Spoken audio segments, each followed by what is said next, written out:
ગાજરનો સંભારો બનાવવા માટે સૌપ્રથમ ગાજરને પાણીથી બરાબર ધોઈ લો,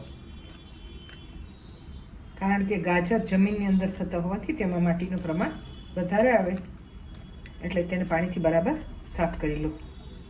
સંભારામાં મરચાં નાખવાના હોવાથી મરચાંને પણ બરાબર ધોઈને સાફ કરી લેવાના. ત્યારબાદ તેને તમને મનગમતા આકારમાં મરચાં તેમજ ગાજરને ઝીણા સમારી લેવાના. ત્યારબાદ ગેસ પર એક લોયામાં પ્રમાણસર તેલ મૂકો અને તેલને ગરમ થવા દો. તેલ થઈ જાય એટલે તેમાં રાઈ, જીરું અને હિંગ નાખો અને સંભારીને વઘારી દો. વઘાર્યા બાદ સંભારાને થોડી વાર તેલ સાથે મિક્સ કરતા રહો,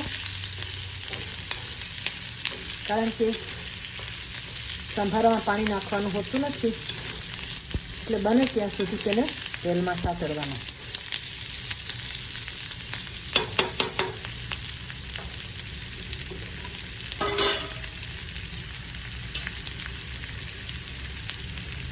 ત્યારબાદ તેમાં પ્રમાણસર મીઠું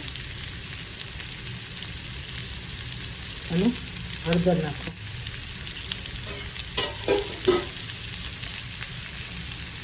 ફરી તેને મિક્સ કરી દો. થોડી વાર સાતળ્યા બાદ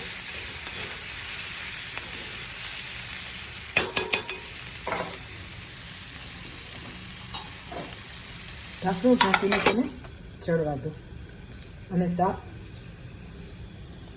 ધીમો કરી નાખો. સંભારો થોડો ચડવા આવે એટલે તેમાં ઝીણી સમારેલી કોથમીર ઉમેરી દો. અત્યારે કોથમીર ઉમેરી દઈશું તો તેનો સ્વાદ અને સુગંધ સંભારાની અંદર એકદમ બેસી જશે. આ સંભારો દાળ ભાત સાથે તેમજ રોટલી કે પરોઠા સાથે ખૂબ જ સરસ લાગે છે.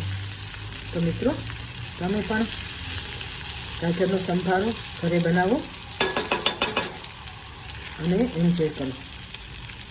વિડીયો જોવા બદલ દરેક દર્શક મિત્રોનો ખૂબ ખૂબ આભાર.